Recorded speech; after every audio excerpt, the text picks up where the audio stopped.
Assembler un cadenas loupin, lancer de la poterie et s'essayer à l'impression et à la teinture de tissus traditionnels chinois.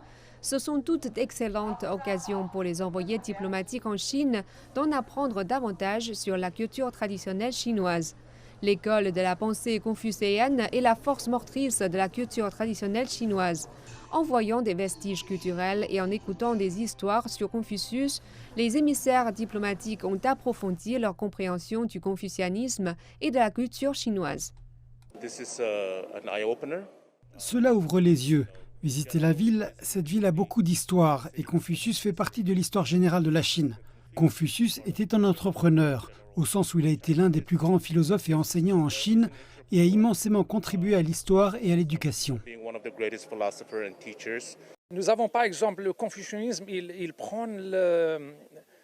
règle les relations sociales. Et il y a une règle fondamentale dans le confucianisme, c'est les cinq relations.